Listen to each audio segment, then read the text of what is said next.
إن الحمد لله نحمده ونستعينه ونستغفره نحمده عز وجل ونشكره على فضله المدرار ونعمه الغزار ونصلي ونسلم على سيدنا ومولانا خاتم أنبيائه وأشرف رسله سيدنا ونبينا ومولانا محمد المصطفى المختار فهو خيار من خيار صلى الله تعالى وبارك وسلم عليه وعلى آله الأطهار وصحابته الأبرار المهاجرين منهم والأنصار والتابعين ومن تبعهم بإحسان ما تعاقب الليل والنهار أما بعد فأعوذ بالله من الشيطان الرجيم بسم الله الرحمن الرحيم قال الله تبارك وتعالى في كتابه العزيز ولا تحسبن الذين قتلوا في سبيل الله أمواتا بل أحياء عند ربهم يرزقون صدق الله مولانا العظيم وصدق رسوله النبي الكريم الأمين إن الله وملائكته يصلون على النبي يا أيها الذين آمنوا صلوا عليه وسلموا تسليما الصلاة والسلام عليك يا سيدي يا رسول الله وعلى آلك وأصحابك يا سيدي يا حبيب الله الصلاة والسلام عليك يا سيدي يا رسول الله وعلى آلك وأصحابك يا سيدي يا حبيب الله الصلاة والسلام عليك يا سيدي يا رحمة للعالمين وعلى آلك وأصحابك يا سيدي يا شفيع المذنبين انتہائی عزت کے لائق احترام کے لائق جملہ حاضرین و سامعین کرام قرآن عزیز فرقان مجید کی ایک آیہ مبارکہ آپ کے سامنے تلاوت کی ہے دعا کریں اللہ رب العالمین حق بیان کرنے کی توفیق عطا فرمائے اور جو گزارشات عرض کرنا چاہتا ہوں مالک مولا اس کے مطابق اعتقاد رکھنے کی اور عمل کرنے کی بھی توفیق عطا فرمائے گرامی حضرات ماہ شعبان المکرم ہے اور بہت ساری نسبتیں موضوعات اس میں ہماری توجہ کے لائق ہیں لیکن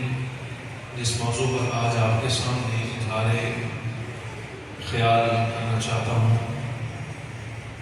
یہ وہ موضوع ہے جسے ہمارے ہاں زیر بحث نہیں لایا جاتا دین حق اسلام عمارت ہے اس عمارت کی بنیاد اللہ تبارک و تعالی جل جلالہ نے کچھ شخصیات پر رکھی ہے اس کے بانی بنیاد رکھنے والے تو حضور پرنور شافع یوم النشور حضور فخر آدم فخر بنی آدم سرور دو عالم صلی اللہ تعالی وبارک وسلم علیہ آپ کی ذات والا صفات ہے بنیاد تو آپ نے رکھی ہے لیکن اس بنیاد کو بڑھانے کے لیے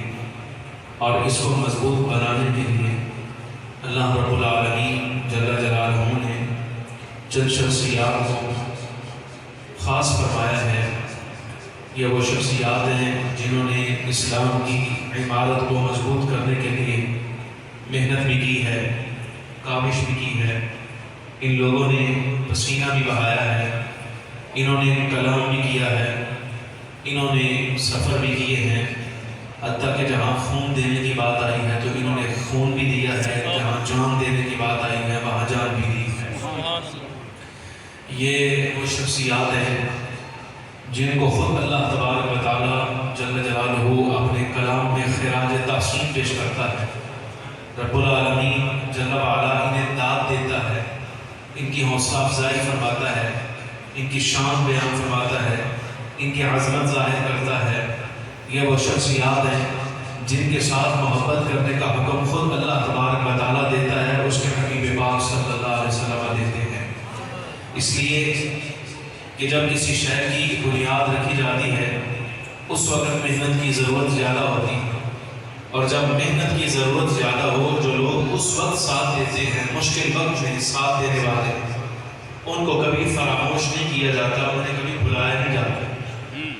اور قرآن عزیز میں تو اللہ تبارک و تعالیٰ جل وعلا یہ اعلان فرما چکا ہے هل جزاء الاحسان الا الاحسان، احسان کا بدلہ احسان ہی ہے۔ اگر کسی نے نیکی کی ہے تو اس کا بدلہ نیکی ہی ہے۔ انسانوں کے ہاں قانون یہ ہے، اخلاق کا تقاضا یہ ہے کہ اگر کوئی بندہ کسی غیرت مند خاندانی آدمی کے ساتھ نیکی کرے تو ساری زندگی کے لیے وہ یاد رکھتا ہے فلاں شخص نے میرے ساتھ نیکی کی تھی، میں اس کا احسان مند ہوں، میں اس کا مقروض ہوں۔ یہ خاندانی لوگوں کی علامت اور نشانی ہوا کرتی ہے۔ اور یہ اگر انسانی اخلاق کا تقاضا یہ ہے کہ اگر انسان کے ساتھ کوئی نیکی کرے تو وہ خاندانی شرافت کے سبب سے کبھی نیکی کو فراموش نہیں کرتا، تو اس قانون کی بنیاد رکھنے والی ذات یعنی اللہ تبارک و تعالیٰ بھی اگر کوئی بندہ اس کے ساتھ، اس کے نبی کے ساتھ، اس کے محبوب کے ساتھ اور اس کے دین کے ساتھ نیکی کرے تو اللہ تبارک و تعالیٰ اس کی نیکی کو کبھی بھی فراموش نہیں فرماتا، نظر انداز نہیں فرماتا، صرف نظر نہیں فرماتا، بلکہ رب العالمین جل وعلا اس کی نیکی کا برملا اعلان اپنے کلام الہی قرآن عزیز میں فرماتا ہے۔ سبحان اللہ! یہ اس کا پہلا انعام ہے۔ قرآن عزیز کہتا ہے ساری کائنات کو یہ سبق دیا، وَلَا تَحْسَبَنَّ الَّذِينَ قُتِلُوا فِي سَبِيلِ اللَّهِ أَمْوَاتًا۔ ایک ہوتا ہے سمجھ لینا، یقین کر لینا، اور ایک ہوتا ہے بات سمجھ لینے کی جب ابتدا ہوتی ہے نا، وہ خیالات سے ہوتی ہے، اوہام سے ہوتی ہے، نظریات سے ہوتی ہے، عقل میں کوئی بات کھٹکتی ہے، جب وہ گھر پکڑتی ہے دماغ کے اندر، وہاں سے بات آگے بڑھتی ہے تو پھر وہ گھر کرتی ہے، دل کے اندر جم جاتی ہے، عمل کرنا نہ کرنا وہ بات کی بات ہے۔ لیکن اس کی ابتدا تو خیالات سے ہوتی ہے نا، گمان سے ہوتی ہے، ذہن میں ایک بات کھٹکتی ہے، بس رب العالمین فرماتا ہے تمہارے ذہن میں کھٹکنی بھی نہیں چاہیے، سمجھ آ رہی ہے؟ کھٹکنی بھی نہیں چاہیے، وَلَا تَحْسَبَنَّ الَّذِينَ، گمان بھی نہیں آنا چاہیے۔ مالک کس بارے میں گمان نہیں آنا چاہیے؟ فرمایا الَّذِينَ قُتِلُوا فِي سَبِيلِ اللَّهِ أَمْوَاتًا، ان لوگوں کے بارے میں، تمہارے بارے میں، تمہارے دل میں، خیال میں، ذہن میں یہ گمان بھی نہیں آنا چاہیے جنہوں نے اللہ کی راہ میں جان دی ہے کہ وہ مر گئے، یہ خیال بھی نہیں کرنا۔ مالک پھر کیا کریں؟ فرمایا یقین رکھنا، بل احیاء، یقین کر لینا وہ زندہ ہے، وہ تمہارے سامنے اگر ان کے جسم سے خون نکل گیا ہے، روح نکل گئی ہے، تو ہم نے ان کا جنازہ بھی پڑھ دیا ہے، تم نے ان کو کفن بھی دیا ہے، تم نے ان کی تدفین بھی کی ہے، تم نے منو من مٹی بھی ڈال دی ہے، لیکن ان کو مردہ بالکل نہ سمجھنا، بل احیاء، وہ زندہ ہے، اور صرف زندہ نہیں ہے، عند ربهم یرزقون، بلکہ اپنے رب کے ہاں رزق بھی دیے جاتے ہیں، اللہ انہیں رزق دیتا ہے۔ غزوہ احد ہوا جس وقت تو صحابہ کرام رضی اللہ عنہم اجمعین جنہیں مال غنیمت نصیب ہوا تو آپس میں آپ میں مشورہ کرتے ہوئے ایک دوسرے کے ساتھ گفتگو کرتے ہوئے کسی نے کہہ دیا اے کاش ہمارے وہ بھائی تو غزوہ احد میں شہید ہو گئے، اے کاش وہ حیات ہوتے، وہ دیکھتے کہ اللہ رب العالمین جل وعلا نے ہمیں کیسی نعمتیں عطا فرمائی ہیں، کیا مال غنیمت عطا فرمایا ہے۔ یہ جملہ نکل گیا تو رب العالمین جل وعلا ان سے خطاب فرماتا، یہ خطاب ان سے ہے، کیا فرمایا بلا تحسبن الذین قتلوا فی سبیل اللہ امواتا، اے وہ اہل اسلام جنہوں نے احد میں مال غنیمت سمیٹا ہے ان لوگوں کے بارے میں جو راہ خدا میں شہید ہو گئے، گمان بھی نہ کرنا کہ وہ مر رہا ہے۔ نعرہ تکبیر، نعرہ رسالت، نعرہ رسالت، گمان بھی نہ کرنا کہ وہ مردہ ہے، بل احیاء، بلکہ وہ زندہ ہیں، تم یہاں مال غنیمت پر خوش ہو اور ان کے بارے میں سوچ رہے ہو اگر وہ زندہ ہوتے تو ہمارے ساتھ مال غنیمت میں شریک ہوتے، تم یہاں دنیاوی مال میں ان کو اپنے ساتھ شریک کرنا چاہتے ہو، لیکن تمہیں پتہ نہیں عند ربهم یرزقون، وہ تو اپنے رب کی بارگاہ میں اپنی قبروں کے اندر بھی رزق دیے جا رہے ہیں، انہیں مالک رزق دے رہا ہے۔ اور سر فہرست ان میں کون ہے؟ 15 شوال مکرم، آج جو دن گزر گیا اب تو 16 کی رات ہے، 15 شوال مکرم یوم شہادت ہے، حضرت سید الشہداء عم رسول حضور اکرم صلی اللہ علیہ وسلم کے چچا فخر عالم صلی اللہ علیہ وسلم کے رضائی بھائی امیر مدینہ، مدینہ منورہ کے روحانی گورنر، مدینے کے دروازے پر کھڑا ہو کر اگر بندہ نگاہ ڈالے تو جس پر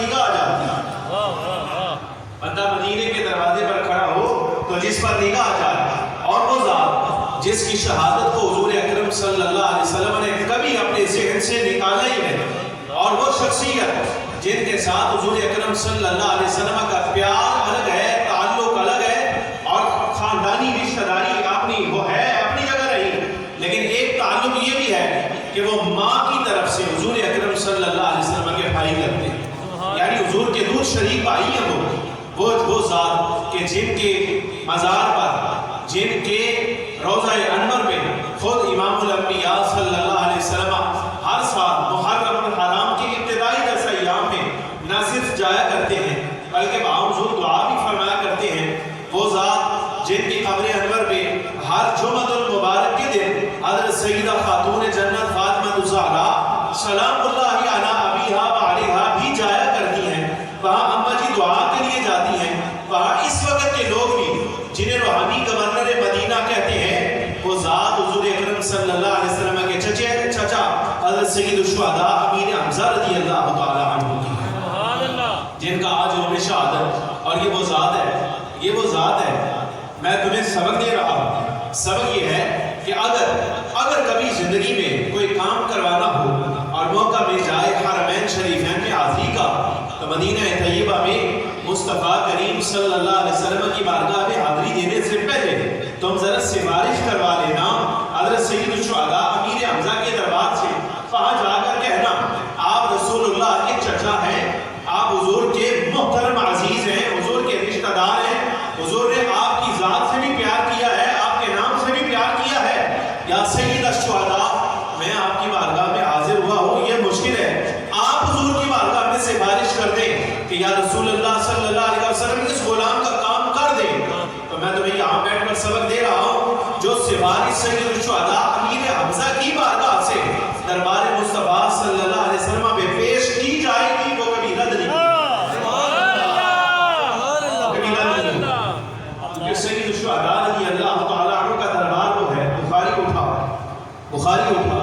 یہ وہ سال ہے اس سال حضور اکرم صلی اللہ علیہ وسلم کا وصال ہوا، آقا دو عالم صلی اللہ علیہ وسلم میدان احد میں تشریف لائے، اپنی عادت طیبہ کے مطابق حضور کا وصال ربیع الاول میں ہوا،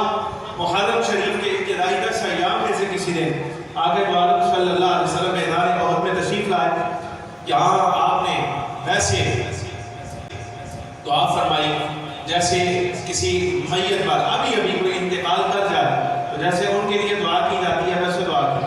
اور بعض فقہا کہتے ہیں ویسے جنازہ ادا کیا جیسے ابھی فوت ہونے والے کا جنازہ ادا کیا، حالانکہ اس شہادت کو 8 برس گزر چکے، 8 برس گزر جانے کے باوجود فخر عالم صلی اللہ علیہ وسلم ایک بات آپ کو بتاؤں اگر توجہ ہو تو، ویسے میرا کسی کے ساتھ بات نہ تھا کہ میں نے آج گفتگو زیادہ سے زیادہ 2.5 منٹ کی کرنی، میرا آج ارادہ نہیں تھا گفتگو کا 2.5 منٹ کی گفتگو کرنی تھی، وعدہ کیا تھا کسی کے ساتھ، لیکن اسی نے کہا اس کا نانا شیرہ طرف ہو گئی، تو ہے اسے کہنے لگا کہ شیرہ طرف ہو گئی، میں کہا چلو اللہ خیر کرے گا، کوشش کریں گے، پھر طبیعت خراب ہے پورا ہفتہ ہو گیا ایسے، لیکن چلیں سید الشہداء کی بات ہے، اور وہ سید الشہداء نہیں ہے، وہ اسد الراہی و اسد الرسول ہی بھی ہیں، وہ اللہ کے شیر بھی ہیں، اللہ کے رسول کے بھی شیر ہیں، لیکن سب شاید ان کی بارگاہ کا صدقہ ہے، جملہ آ گیا، اس کو ذرا سمجھ لیں، فقہا فرماتے ہیں اگر کسی بندے کا جنازہ نہ پڑھا جائے، کسی بندے کا جنازہ نہ پڑھا جائے اور اس کی تدفین ہو گئی، نقطہ سمجھ لیں شاید زندگی میں کام آ جائے، اور اس کی تدفین ہو جائے، جنازہ نہ پڑھا گیا، اس کو دفن کر دیا گیا، اب اس کا جنازہ پڑھا جا سکتا ہے کہ نہیں پڑھا جا سکتا؟ فقہا کہتے ہیں اس کا جنازہ اس وقت تک پڑھا جا سکتا ہے جب تک اس کا جسم سلامت ہو، سمجھ آ رہی ہے؟ اس کا جسم سلامت ہو، زمین کی اپنی تاثیر ہوتی ہے، یہ زیادہ سے زیادہ گرمیوں کے ایام میں کسی بھی جسم کو 1 دن تک باقی رہنے دیتے ہیں، 1 دن کے اندر ختم کر دیں، مردہ دیں، اور اگر موسم سردی کا ہو تو فقہا کہتے ہیں کہ زیادہ سے زیادہ 3 دن جسم باقی رہے گا، اس کے بعد جسم پھٹ پھٹ جائے گا، ختم ہو جائے گا، زمین کی نظر ہو جائے گا، ذرات اس کے مٹی میں مل جائے گا، بات سمجھ آنے کی نہیں آ رہی؟ فقہا کہتے ہیں کہ زمین کا مزاج دیکھا جاتا ہے کہ وہ تیزابیت زیادہ رکھتی ہے یا کم رکھتی ہے، اگر اس میں تیزابیت زیادہ ہوئی تو ایسی صورت میں بہت جلد جسم ختم ہو جائے گا، اور حد سے زیادہ کو 3 دن 7 دن تک باقی رہ جائے گا، اس سے زیادہ نہیں۔ لیکن اب مسئلہ سننا، بخاری کی حدیث ہے اور دعوت فکر ہے ان لوگوں کے لیے جو کہتے ہیں قبر میں جسم سلامت نہیں رہتا، جو مصطفیٰ کریم صلی اللہ علیہ وسلم کے لیے بھی سمجھتے ہیں کہ حضور اکرم صلی اللہ علیہ وسلم کا جسد مبارک بھی ان کی قبر میں سلامت نہیں۔ توجہ کا طالب ہوں، 8 سال کے بعد حضور اکرم صلی اللہ علیہ وسلم جس وقت جنازہ ادا فرما رہے ہیں، بخاری مسلم کی روایت ہے، تو جنازہ تو بڑی دوسروں پہ جا سکتا ہے قبر پہ جب جسم سلامت ہو۔ سمجھ آ رہی کہ نہیں آ رہی؟ جب جسم سلامت ہو، اگر جسم سلامت نہ رہا تو اب جنازہ بھی نہیں پڑھا جائے گا۔ لیکن مصطفیٰ کریم صلی اللہ علیہ وسلم یہ بتا رہے ہیں 8 سال بعد غزوہ احد گزرنے کے 8 سال بعد اگر حضور جنازہ پڑھا رہے ہیں نا تو سرکار فرما رہے ہیں یہاں سید الشہداء امیر حمزہ کا بھی جسم سلامت ہے، اور ہر وہ بندہ جس نے راہ خدا میں احد پہ جان دی تھی اللہ نے اس کے جسم کو سلامت کیا۔ سبحان اللہ۔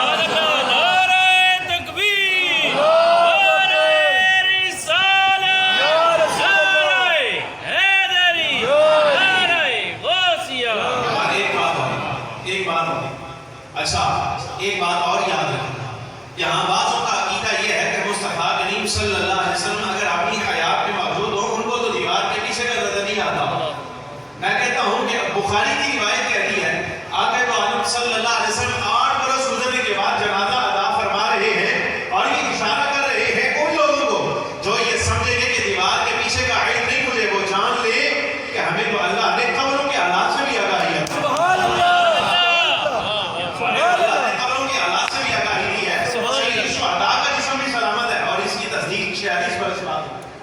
مدارج النبوہ شیخ محقق رحمۃ اللہ علیہ لکھتے ہیں 46 برس گزر گئے حضور اکرم صلی اللہ علیہ وسلم کے وصال کو، تقریباً 38 برس گزر گئے، اور غزوہ احد میں تقریباً 46 برس گزر گئے۔ اب یہ واقعہ ہوا جب نہر کھدائی کی جا رہی تھی، تو غزوہ احد جہاں جس مقام پر ہوا میدان احد میں کھدائی کرتے ہوئے کسی مزدوری کرنے والے کا بیٹا وہ شہید احد کے پاؤں کو لگا تو اس کے پاؤں سے تازہ خون نکلنا شروع ہوا۔ 46 برس کے بعد، اب دیکھنے والوں نے تو 46 برس بعد دیکھا تھا، لیکن مصطفیٰ کریم صلی اللہ علیہ وسلم کی نگاہ ہر سال دیکھا کرتی تھی، اور سرکار جنازہ بھی ادا فرمایا کرتے تھے۔ یہ اشارہ فرما رہے تھے وہ تم جیسے لوگ ہو سکتے ہیں جن کو دیوار کے پیچھے کا نہ پتا ہو، جن کو رب نے اپنی زیارت کروائی ہو، مالک ان سے قبروں کے حالات نہیں۔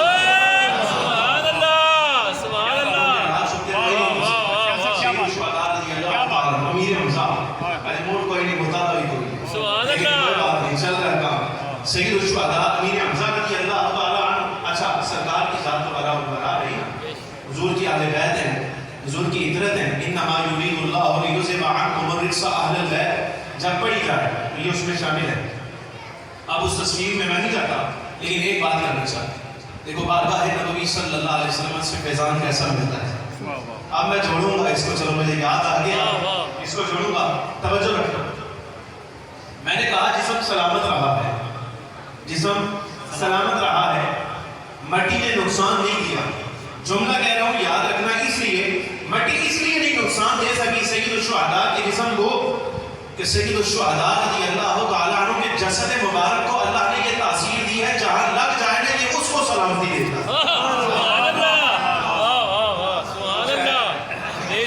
جہاں لگ جائے یہ جسم وہاں اس کو سلامتی دیتا ہے، تو جسم لگ جائے جس کے ساتھ وہ اس کو سلامتی دینے والا ہو، مٹی اس کو کیسے نقصان دے؟ دلیل یہ الاستیعاب ہے،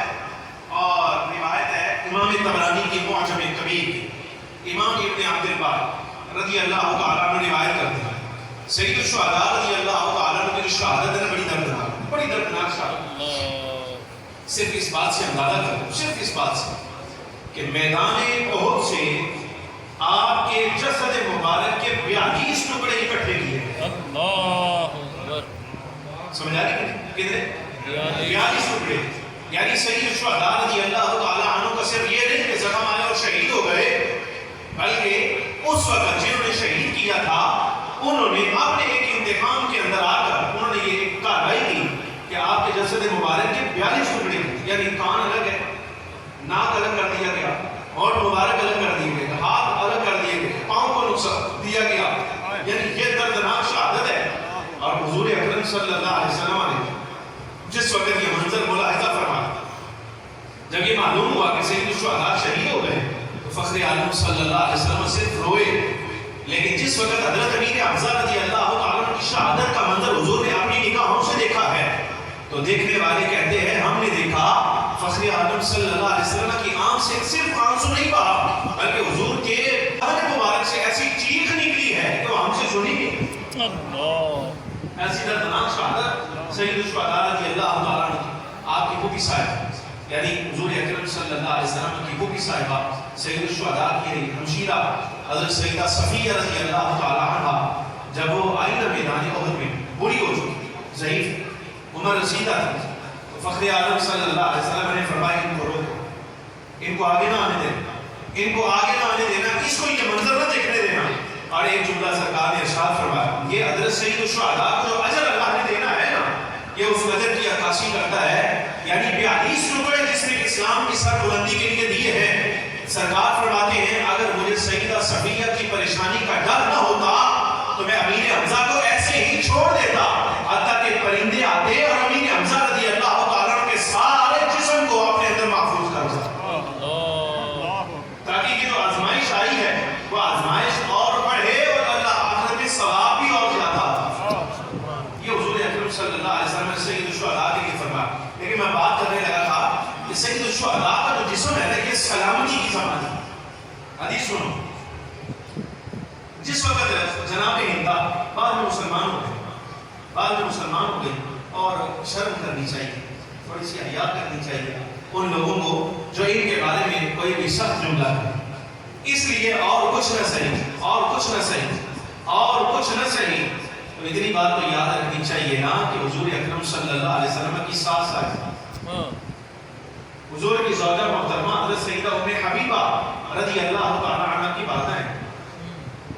جنہوں نے سید الشہداء امیر حمزہ رضی اللہ تعالیٰ عنہ کا جگر نکالا تھا، چاک کیا تھا اور چبانے کی کوشش کی تھی۔ یہ خاتون حضور اکرم صلی اللہ علیہ وسلم کی ساس صاحبہ بعد میں جانے بعد میں مسلمان ہو گئے، صحابیہ ہیں اور فضائل آگے مرمی ہے سارا کچھ، لیکن کلام نہیں کرنا چاہیے اس بارے میں کہ سید الشہداء رضی اللہ تعالیٰ عنہ کے ساتھ انہوں نے کیا دیا۔ تب حضور اکرم صلی اللہ علیہ وسلم نے معاف فرما دیا اس بارے میں، آپ کون سی گنجائش پیدا کی بات کرتے ہیں، سمجھ آئے نہیں؟ لیکن ایک جملہ سنیں، حضرت امام ابن عبد البر رضی اللہ تعالیٰ عنہ معجم کبیر کے حوالے سے لائے ہیں جس وقت سید الشہداء رضی اللہ تعالیٰ عنہ کی شہادت ہوئی نا حضرت ہندا سمیت اور بھی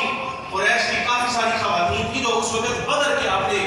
مقتولین کا انتقام لینے کے لیے آئے، انہوں نے جو مسلمان شہید ہوئے ان کا مسئلہ کیا، چہرہ بھی کاٹا شہید ہونے کے بعد، سوائے صرف حضرت سیدنا حنظلہ رہ گئے وسیلے ملائکہ، باقی اور کوئی بھی نہیں، سب کا مسئلہ کیا گیا۔ کہتے ہیں کہ جس وقت سید الشہداء امیر حمزہ رضی اللہ تعالیٰ عنہ کا جسم چاک کیا نا، یہ جناب ہندا نے چاک کیا، جگر نکالا اور نکال کر وہ اس کو چبانے کی کوشش کی، سید الشہداء کا جگر چبانے کی کوشش کی لیکن نہ چبا سکی تو باہر اگل دیا، نکال دیا۔ فخر عالم صلی اللہ علیہ وسلم تک خبر پہنچی، فقال النبی صلی اللہ علیہ وسلم لو دخل بطنها لم تدخل النار، فرمایا اگر ہند امیر حمزہ رضی اللہ تعالیٰ عنہ کا جگر چبا جاتی تو جہنم میں داخل نہیں ہوتی۔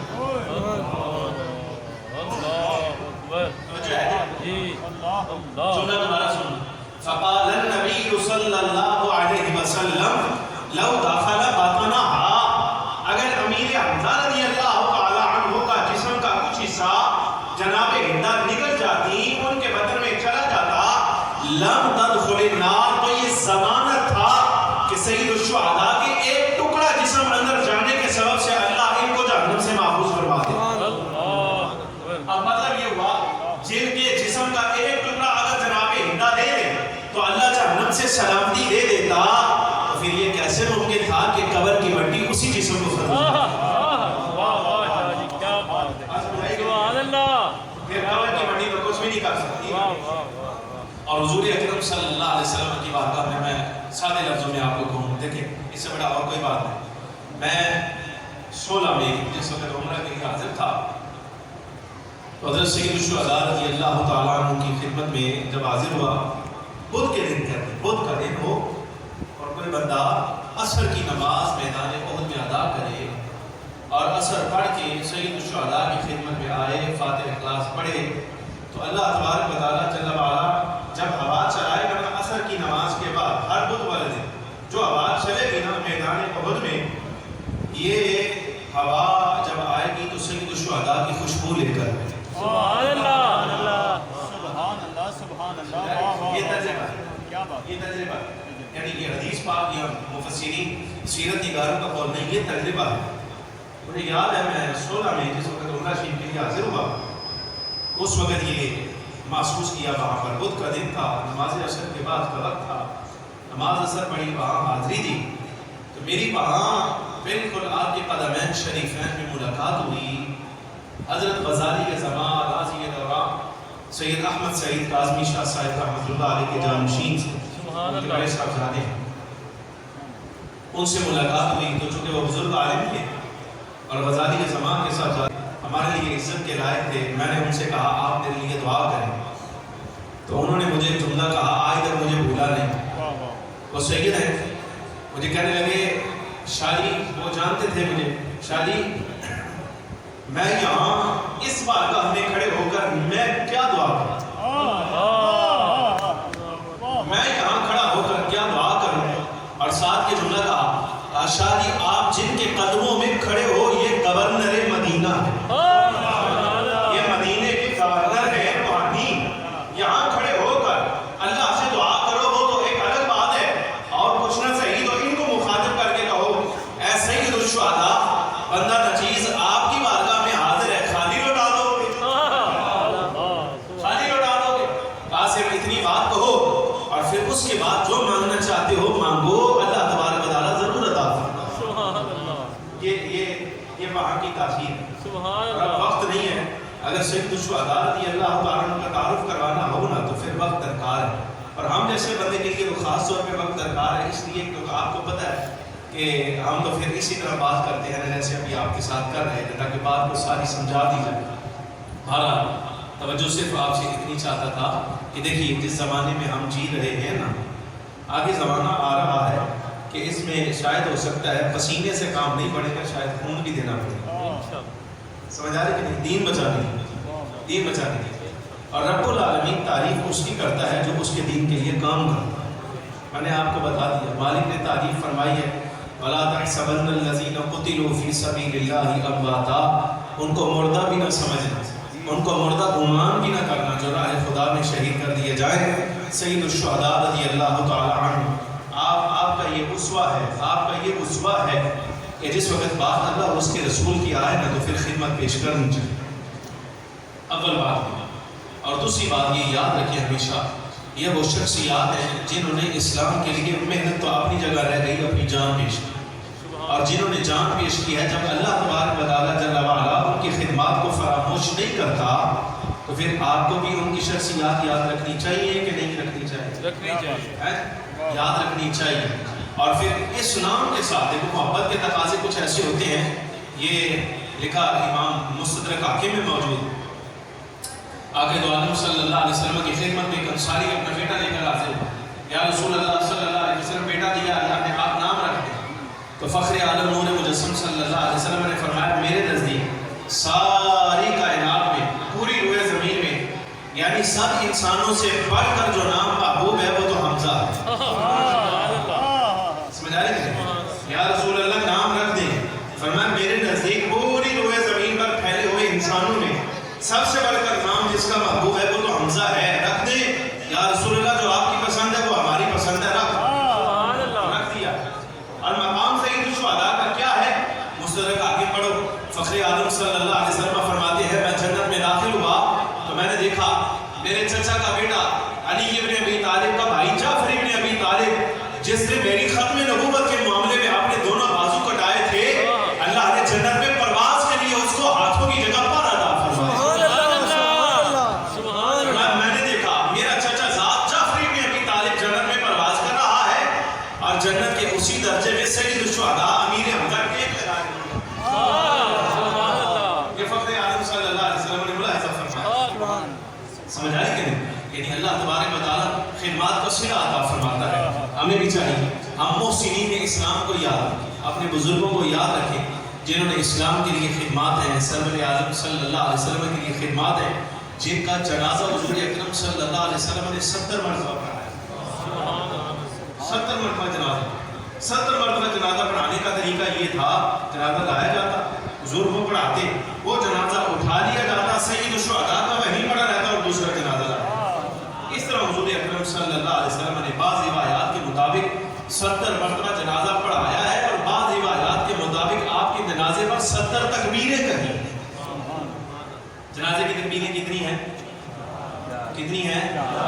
بولو کتنی ہیں؟ صرف مولوی بول رہے، مولوی بول رہے، طالب علم بیٹھے ہیں نا، سارے بولو جنازے کی تکبیریں کتنی ہوتی ہیں؟ لیکن سید الشہداء کے جنازے پر جو 70 کہی ہیں وہ مطلب یہ ہے، مسئلہ سمجھ لو، یہ نہ ہو تم کہو جی اچھا اگر حضور نے 70 تکبیریں کہی ہیں تو آپ تو 4 پر ختم کر دیں، مسئلہ سمجھو، جنازے کی تکبیریں 4 ہی تھیں، لیکن سید الشہداء کی عظمت بیان کرنے کے لیے 66 تکبیریں حضور نے ان کے اعزاز میں کہی۔ وہ اعزاز میں تکبیر وہ جنازے کا حصہ نہیں تھی، بلکہ سرکار ان کی عظمت بیان کرنے کے لیے جب سید الشہداء کی شہادت یاد آتی تھی تو حضور فرماتے تھے اللہ، یہ 66 تکبیریں حضور نے ان کے اعزاز میں کہی، وہ جنازے کا حصہ نہیں۔ بات سمجھ آئی کہ